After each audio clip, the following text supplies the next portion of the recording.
दिपेश, करणवीर, स्वाति, शिवानी, ये सब कुछ उन बच्चों का नाम है जिन्होंने सुसाइड कर ली इस वजह से कि बोर्ड का रिजल्ट वैसा नहीं आया जैसा वो चाहते थे। इस डर से कि अब उनकी आगे की लाइफ शायद सिर्फ एक बोर्ड के रिजल्ट की वजह से खराब हो जाएगी, इसलिए कर ली सुसाइड कि अब उनके पेरेंट्स उनके बारे में क्या सोचने वाले हैं। इस डर से कर ली सुसाइड कि अब वो उनके रिलेटिव्स उनको कितना ताना मारने वाले हैं। यही तो होता है हमारी सोसाइटी में, और यही तो सिखाया जाता है हमारी कंट्री में कि अगर बोर्ड्स में अच्छा नहीं कर पाए तो पूरी जिंदगी खराब हो जाएगी। बोर्ड्स में अच्छा नहीं कर पाए तो सोचो भी मत जिंदगी आगे की कैसे जाने वाली है, आपने तो तबाह कर ली अपनी जिंदगी। क्यों सिखाया जाते हैं हमें ये?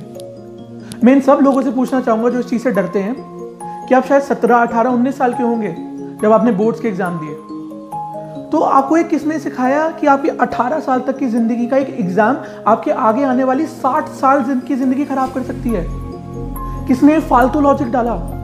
किसने स्टुपिडिटी भरी आपके दिमाग में कि एक एग्जाम जो आपने 18 साल की उम्र में दिया था उस वजह से आपकी आगे की 60 साल की जिंदगी खराब हो जाएगी? कहीं तो कॉमन सेंस लगाओ इस चीज का। मैं जानता हूं हमारी कंट्री में यही सिखाया जाता है, जो कि बहुत बुरा है। हमें बचपन से इसी चीज का सिखाया जाता है कि यार बोर्ड में अच्छे लिया, वो देख शर्मा जी का बेटा कितना लाया, ये देख उसका बेटा कितना लाया, तू तो कुछ कर ही नहीं पाया लाइफ में। मेरी एक फ्रेंड थी तो जब मैं 12th स्टैंडर्ड में था, बहुत इंटेलिजेंट थी, लेकिन उसने बोर्ड्स के टाइम पे इतना स्ट्रेस ले लिया, जबकि मुझे याद है प्री बोर्ड के इकोनॉमिक्स में उसके 99 आए थे, पर उसने इतना प्रेशर ले लिया कि अब मैं बोर्ड्स में कैसा करूंगी कि उसकी आई गेस ओवरऑल परसेंटेज 87 बनी थी। उसने इतना बुरा मान लिया, इतना ज़्यादा बर्डन ले लिया अपने ऊपर कि उसके बाद हमें नेक्स्ट 6-7 मंथ्स तक उसने इतनी वो कट ऑफ हो गई, हमें वो कहीं नहीं दिखी। हमें कहीं नहीं पता था वो कहाँ है, कैसी है, अब आप लाइफ में क्या कर रही है, आगे क्या करना चाहती है। इवन उन 6-7 महीने में तो हमें ये भी नहीं पता था उसका रिजल्ट क्या है। हमें बस लग रहा था वो डिसअपेयर हो गई है मैप से। इतना क्या जरूरत है टेंस होने की? क्यों अपनी जिंदगी इतनी खराब करनी है? डर किस बात का है, मैं ये पूछना चाहता हूँ सबसे पहले।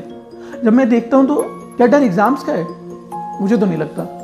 एग्जाम्स तो हम बचपन से दे रहे हैं, नर्सरी स्टैंडर्ड से हम एग्जाम्स देते आ रहे हैं, तो डर एग्जाम्स का तो बिल्कुल नहीं हो सकता। डर है उन एक्सपेक्टेशंस का। डर है कि हम एक्सपेक्टेशंस कैसी पूरी करेंगे अपने माँ बाप की, अपने रिलेटिव्स की। आजकल तो माँ बाप भी इजीली लेने लग जाते हैं बच्चों के एग्जाम, लेकिन सोसाइटी इतना प्रेशर डाल देती है, रिलेटिव्स, चाचा बुआ था वो इतने प्रेशर डाल देते हैं जिसकी वजह से बच्चा डिप्रेशन में चला जाता है। और वही सबसे नेगेटिव पॉइंट है आगे का, एक्सपेक्टेशंस। अब आप इस चीज को समझिए कि आज से 5 साल बाद, 10 साल बाद, मानिए कि आप एक ऐसी पोजीशन पे हैं जहां पे एक अच्छा कमा रहे हैं, तो मेरी मानो कि लोगों की आपसे जो एक एक्स्ट्रा एक्सपेक्टेशन है वो खत्म हो जाएगी। तो क्या आप मेहनत करना भी छोड़ दोगे? नहीं। अगर आपको पता है आपकी पोटेंशियल उस कंपनी के सीईओ बनने की है, तो आप लोगों की एक्सपेक्टेशन होने या ना होने से अपनी मेहनत करना नहीं छोड़ोगे। क्योंकि मेरी मानो ये एक्सपेक्टेशंस कभी मोटिवेट नहीं करती, ये एक्सपेक्टेशन सिर्फ दिल तोड़ती है, हमारा कॉन्फिडेंस ब्रेक करती है, और इससे ज्यादा कुछ नहीं। तो मैं बिल्कुल नहीं चाहता आप एक्सपेक्टेशंस के ट्रैप में फंसे। और अगर बात एक्सपेक्टेशंस की है और डर की है कि लाइफ का आगे क्या होगा, तो मैं आपको भी एक एग्जांपल देता हूं डर का, और आपको बताता हूं कि जो आप ये बोर्ड्स का डर लेके चल रहे हो ना, ये कुछ भी नहीं है जो रियल लाइफ के डर होते हैं। हमारी बॉडी में एक चीज होती है क्रिएटिनिन लेवल। जब वो 2 या 3 हो तो इसका मतलब है हमारी किडनी फंक्शनिंग में प्रॉब्लम है। जब अगर वो और बढ़ जाए, वो 6, 7, 8 तक पहुंच जाए, तो हमारा जो डॉक्टर होता है वो इमीडिएटली बोल देता है कि आपको ट्रांसप्लांट की जरूरत है। 9, 10, 11 तक तो रिस्क बढ़ जाती है कि हमारी बॉडी में पैरालिसिस अटैक होने वाला है। जब मेरे अंदर ये प्रॉब्लम डिटेक्ट हुई थी तो मेरा क्रिएटिनिन था 30 एंड मुझे आज भी याद है जब मैं वहां बेड पे था, जब मैं वहां हॉस्पिटल में था, मेरे पापा ने मुझे सिर्फ एक बात बोली थी कि कुणाल, आज के टाइम में कोई आके तेरे को ये नहीं कह सकता कि अपना पेन मुझे दे दे, क्यों प्रैक्टिकल पॉसिबल नहीं है। कोई आके मुझे ये नहीं कह सकता कि कुणाल तो बहुत पेन में लग रहा है, चल ऐसा कर अपना 40% पेन हमें दे दे, क्यों ऐसा हो ही नहीं सकता। तो पापा ने कहा कि जब कोई चाह के भी आकर तेरे से तेरा पेन नहीं मान सकता, तो किसी को अपनी खुशियां भी मत लेने दे। अगर कोई बुरे टाइम पे तेरे को सुकून नहीं दे सकता, तो अपने खुशी के टाइम में किसी को वो हक मत दे कि वो आके तेरी खुशियां खराब करे। जो करना है अपने लिए करो। आगे क्या होता है, आगे अच्छा हो बुरा हो, लाइफ बहुत अच्छी हो, डाउन हो, मीडियम हो, पर वो एट द एंड आपकी लाइफ है। आपको वो लाइफ दी गई थी क्योंकि भगवान को पता था कि सिर्फ आप ही हो जो उस लाइफ को संभाल सकते हो। आप ही हो जो सिचुएशन के बाद भी लाइफ में बहुत एक्सेल कर सकते हो। अब देखो अपने दोस्तों को देखो। मैं बहुत वियर्ड एग्जांपल मुझे एक बात का लगता है कि एक क्लास में मानो 60 बच्चे हैं, उनमें सिर्फ 5 बच्चे होते हैं जो हर टीचर की नज़र में होते हैं इस रीजन से कि वो टॉप कर रहे हैं, वो टॉप में आ रहे हैं। परसेंटेज निकालो, अगर ऐसे हम देखें तो शायद 100 का सिर्फ 5 से 6% बच्चे हैं जो एक्चुअली टॉप कर रहे हैं। तो जो बाकी के 95% बच्चे हैं जो टॉप की लिस्ट में नहीं आ रहे, क्या वो डिसअपॉइंटमेंट हो गए? अब यही रेशियो आप हमारे करोड़ों की पॉपुलेशन पे लेकर जाओ, इंडिया की करोड़ों की पॉपुलेशन में से 5% बच्चे जो टॉप पे आ रहे हैं, तो हमारी इतनी बड़ी कंट्री के 95 बच्चे फेलियर हैं। क्या वो बच्चे डिसअपॉइंटमेंट है? क्यों बना रहे हैं हम अपनी लाइफ को इतना वीक? कि कहाँ की मैथ्स है, मैं पूछना चाहूँगा। क्यों अपनी लाइफ को ऐसा बना रहे हो? क्योंकि जो 10th का टाइम है, जो 12th का टाइम है, जो बच्चे बोर्ड्स फेस कर रहे हैं, ये एक्चुअली ऐसा टाइम है जो आपको बहुत ज़्यादा ग्रो कर सकता है लाइफ में, जिसमें अगर आपने अच्छी तरह परफॉर्म कर लिया तो आप लाइफ में आगे बढ़ सकते हो, आपको एक नया मुकाम मिलेगा लाइफ में। लेकिन हम ये चीज़ बिल्कुल तबाह कर देते। क्यों? एक्सपेक्टेशंस के डर से, इस डर से कि लोग क्या कहेंगे अगर रिजल्ट नहीं आएगा, आगे की ज़िंदगी का क्या होगा, अगर वो कॉलेज नहीं मिला तो क्या होगा, अगर वो स्ट्रीम नहीं मिल पाई आगे तो क्या होगा। मत रहो इस डर में। आपको लग रहा होगा कि यार अगर मैं एक्सपेक्टेशन से एक तरफ बचने को भी कह रहा हूँ, पर मैं बोर्ड्स में फिर पढ़ने के लिए भी कह रहा हूँ, कि एट द एंड वो एक्सपेक्टेशंस ही तो हैं जो मार्क्स से रिलेटेड हैं। ऐसा नहीं है।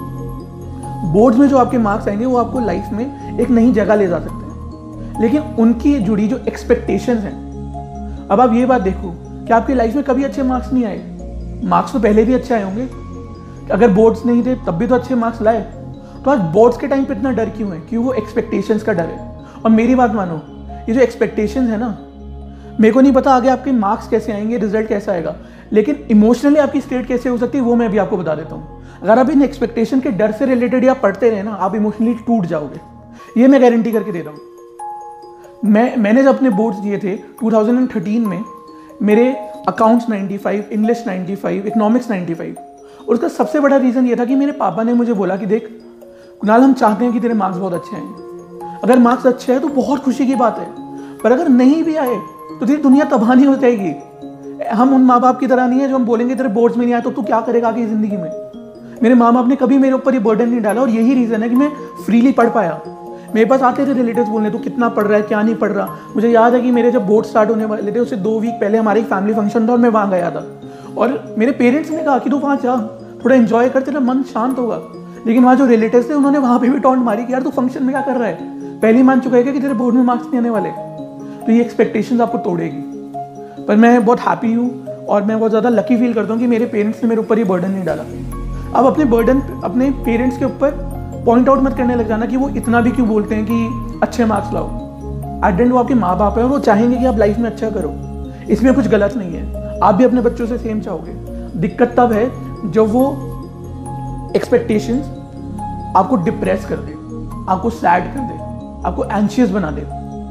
क्योंकि मैं भी एक पोस्ट डालूंगा इस पे, हिंदुस्तान टाइम्स के अकॉर्डिंग हमारे देश में हर घंटे एक बच्चा एग्जाम स्ट्रेस की वजह से सुसाइड करता है। हर घंटे। देख रहे हो कितनी बड़ी हॉरर इंडस्ट्री बन चुकी है एग्जाम हमारे देश में।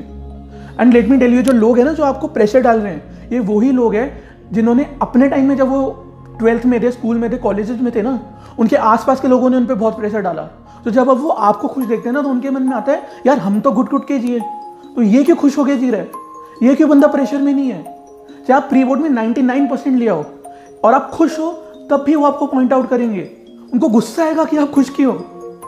याद है ना 3 इडियट्स वाला लॉजिक कि जब दोस्त फेल हो जाए तो बुरा लगता है, लेकिन अगर दोस्त फर्स्ट आ जाए तो ये और भी ज्यादा बुरा लगता है। और ये होता है, लोगों को लगता है कि हमने इतना प्रेशर फील करा, ये खुश क्यों है। हम इतनी मेहनत करी तब हमारे इतने मार्क्स आए थे, ये कम मेहनत में उतने मार्क्स ला पा रहे, लेकिन क्यों। इसको बर्डन होना चाहिए, इसको प्रेशर होना चाहिए। ये चीज़ है हमारे देश में जिससे खुद मैं भी बहुत फेड अप हूँ, जिससे मैं भी गया हूँ। और ये चीज़ें मैं कोई नेट की बातें नहीं बता रहा हूँ, ये वो चीज़ें जो मैंने अपनी लाइफ में फेस करी है, वो चीज़ें जिनकी वजह से मैं अपनी लाइफ में एक्सेल कर पाया। और मैं नहीं चाहूँगा किसी बच्चे के ऊपर ये प्रेशर आए।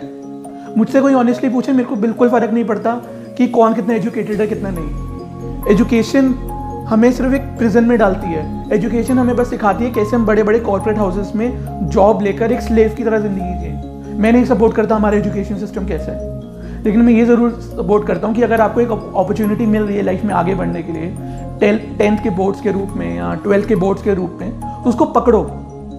और सबसे बड़ा रीज़न कि आप उसको ढंग से नहीं पकड़ पाओगे, वो आपका बर्डन, वो डर है आसपास के लोगों का, उसको अपने पे मत हावी होने दो। क्योंकि ये लोग आपके प्रॉब्लम के टाइम पे आपके आसपास नहीं होंगे, लेकिन खुशी के टाइम पे आपको डाउन फील कराने के लिए आपके आसपास जरूर होंगे। तो ये बात समझना।